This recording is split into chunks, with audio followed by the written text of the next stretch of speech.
What's up, guys? Today I'll be going over the Saddleback Classic business card holder, credit card holder. It's a very minimalist leather credit card holder slash business card holder, depending on how you want to use it. I got this in what's it called? Burgundy, I suppose you could say.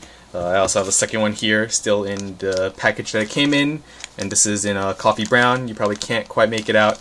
It probably looks like black in the camera, but it is coffee brown. The coffee brown is kind of nice, and I might actually have to get myself one in coffee brown. This is actually for a friend of mine. It comes in four colors, I believe. It comes in carbon black, this burgundy color, which I thought looked pretty good, at least in images. The coffee brown, and then a more tan color. I'm not sure exactly what he calls it, but it's essentially like a natural tan colored looking leather. The coffee brown actually did not look as dark as it does in the pictures. Like this, it actually looks pretty dark in person, which I kind of like. I thought it was actually a little slightly lighter color of brown, so that's why I didn't go for it.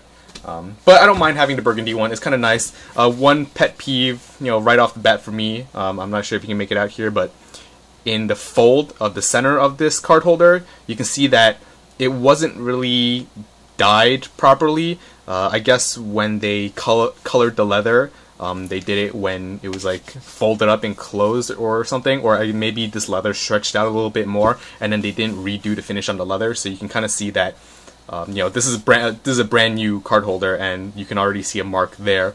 I don't mind as much because this isn't a super expensive card holder or anything, and with leather, naturally, the coloration will start fading away, and I'll get this, just from putting the card holder in and out of my pocket or whatever.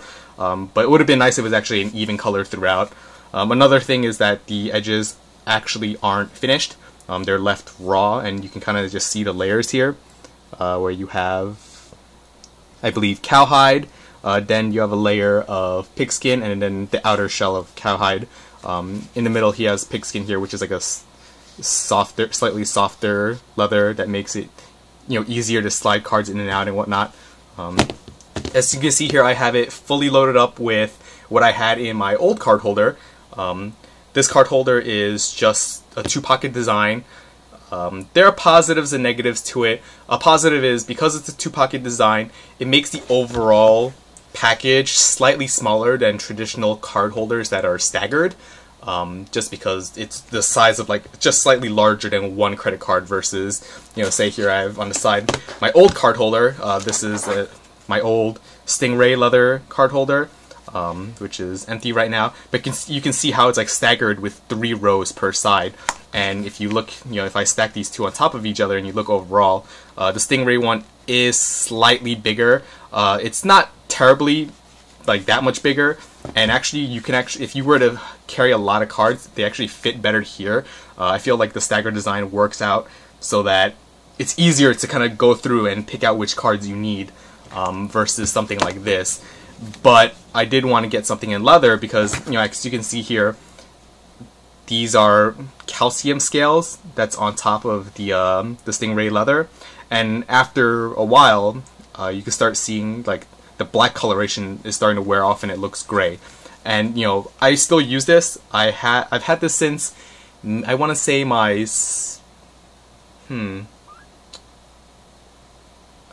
maybe my freshman year of college. Yeah, I'm pretty sure since my freshman year of college I actually got this. Well, I had 2 of my friends get this for me from a East Coast Custom Knife Show. So I've basically had this for 6 years now, and I used it throughout college, every day as my wallet. I did this along with a combination of a money clip, because obviously this thing won't hold cash. So considering it's 6 years old, it's been really durable. There's some discoloration on the edges here and whatnot, but there are no tears or anything. If you actually look at the inside linings, they haven't fallen apart. The inside looks practically brand new. The outside is just the discoloration, so it still works fine. And this will go well with a pair of jeans or something.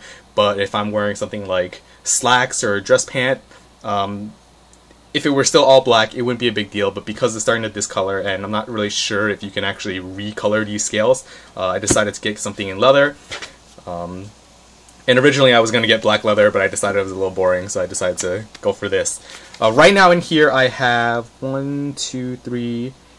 three credit cards on this side here, along with my my health insurance card, which is slightly thinner than a regular credit card. And then on this side here I obviously have my driver's license, one more credit card, a New York City Transit Metro card, and my debit card, and then I also have two 20s here folded into thirds to actually fit inside the card holder. With this card holder, you can't actually fit bills in here just folded in half. You can see here that there is going to be a little like overrun of the bills, so even if you were to slide the bills in, it'll still kind of stick out into the middle of the card holder, and I suppose that's not that big of a deal. You can always like force fold it in. I want to show you all my personal information, so I'm just going to do this off camera. It's easier to get the bills in when you have cards, like no cards into it, and just slide it in with the cards, but you can see here it still kind of extends out towards the middle, and you can always force fold it, but it'll just add more bulk to the center fold. So what I did, in terms of carrying bills, is if you just fold it into thirds, it kind of spreads out the bulge more so than just folding it into quarters, and then this is much easier to slip here and it hides behind the bills, and when I actually fold this in half, it isn't actually in the crease of here, versus when I was using this slightly larger card holder. If you were to fold the bills in half and slide it in, this card holder is just wide enough to accommodate US currency folded in half. But in general, I don't really use cash all that often, so I don't need to carry that much. Like $40 in 220s is enough. And then more often than not, I'll just be using a credit card when I go out. One thing to note is, because this is still new and it's not really broken in and the leather is quite thick, you can see that it actually doesn't close all the way. Like it kind of bulges out a little bit. Not a big deal. When it's in your pocket will just clamp it shut for you. But what that does is, it actually, you probably won't be able to see it, but it actually causes your cards to just fold a little bit at the top. So over time, it may snap your cards in half. Hard to say. I'm going to pull all the cards out. And obviously, because it's just two pockets, you're going to have to stuff more cards into it, and then eventually the leather will mold and loosen up around those cards. Versus something like this, you see a little deformation of the leather, but not as nearly as drastic as in this new holder. You can see here that because it's a relatively thin, slim design, but because the leather is so thick, it makes it actually slightly thicker than the Stingray one. But either way, filled up, it's still a pretty sleek package. Definitely, right here I have my big skinny leather wallet that I've been using for, I suppose, the last 6 months or so, and you can see this has not been holding up that well, especially around the corners here. It's starting to fray. What is it called? Top grain cowhide, which isn't the best quality leather, but because the big skinny is slightly modified and it's empty, I have cards. I'm using this for like storage of like extra cash and some like various credit cards or debit cards that I might not be using, or membership cards. Like I have an REI membership card right here. Because this is a hybrid leather and nylon design, it is thinner than your traditional leather bifold, which is nice. Which is why I actually was able to carry so much crap with me that I normally wouldn't be able to carry with a traditional leather bifold that I had been using when I was back in high school. But you can see like the difference in size is quite a bit different. Granted, this is empty and this is loaded up, but if I were to load up the Saddleback,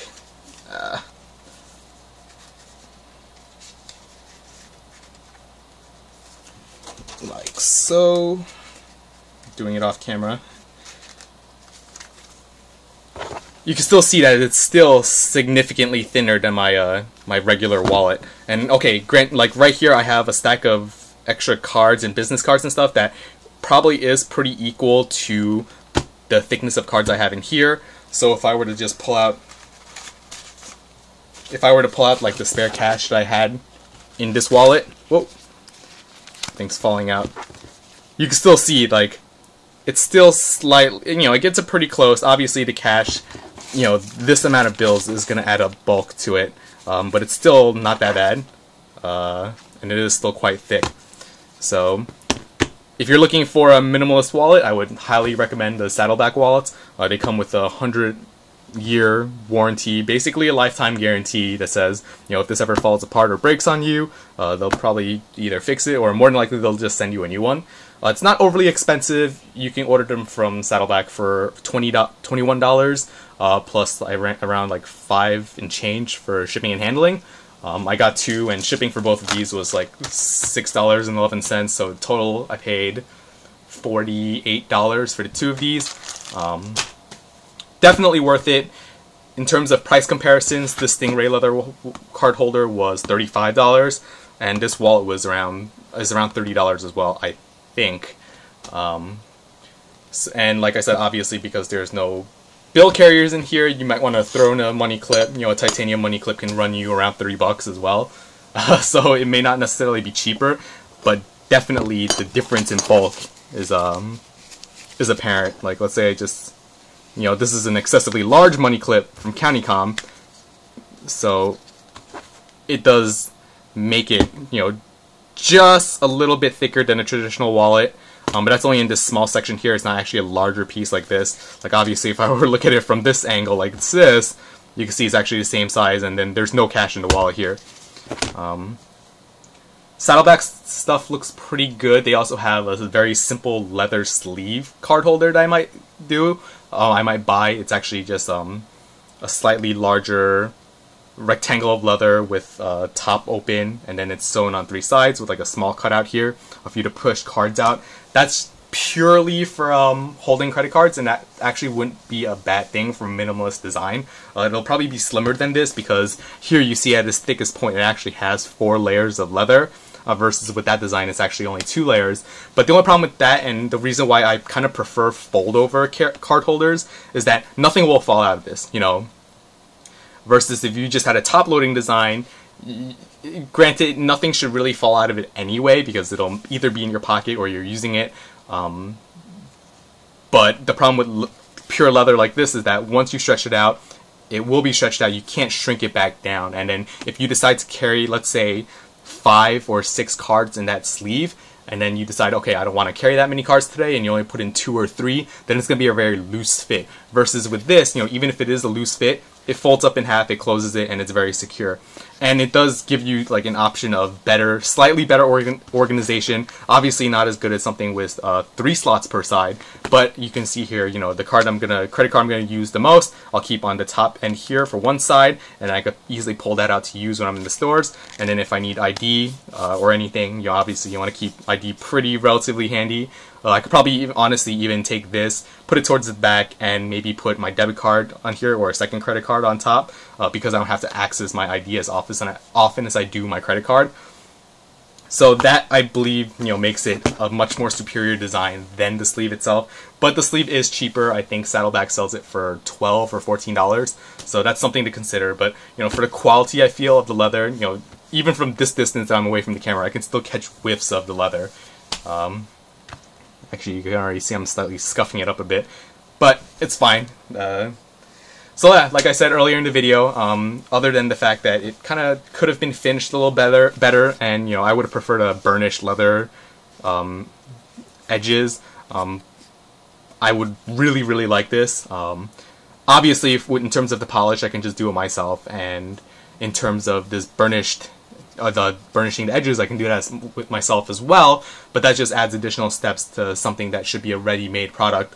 Although, to be fair, Saddleback does say on their site that they keep all the edges on their leather unfinished, so you can see that it's, you know, tanned all the way through, and it cuts down cost, you know, so not a big deal, just things for you to consider. I looked into their regular, like, bifolds, and they seem really well made, and they're not overly expensive. Like, there's a small, medium, and large size bifold, and it ranges from like $45 to $55.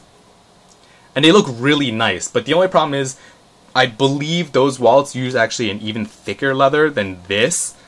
So even with just like the small bifold, it's like a super thick wallet when it's empty, and then when you load it up, you basically get almost like a brick, you know. And I carry my wallet in my front pocket. I'm not a back pocket carrying type of person. So even for something like this, it still kind of bothers me in my back pocket. And then in the front pocket, you don't want something excessively large, you know, and this is something as big and as thick as I would carry in my front pocket. But at the same time, you definitely don't want a super thick wallet in your back pocket because it's gonna kind of mess up how you sit and start giving you back pains and whatnot. So I decided to skip the leather wallet for now. I still have this in terms of home storage for extra cash that I might have. And then from now on, I'll basically just switch off between these two, you know, more formal settings and more casual settings. And then if I really need to carry more casual, you know, I have an assortment of money clips that I can always use. So yeah, I hope you guys found this video enjoyable and useful in some way. I know there are actually already several Saddleback leather videos on YouTube, so this is just adding my own opinion to the fray. Maybe I'll do an update on this after I've carried it for a few months, just to see how well it's held up. But from all indications of reviews online and everything, Saddleback leather products hold up very well, and they patina very nicely. And they're very, like, they'll last forever. You know, the thread that they use is really good. It's really high strength thread and it won't just snap out on you. So yeah, hope you guys enjoyed this video, and thanks for watching.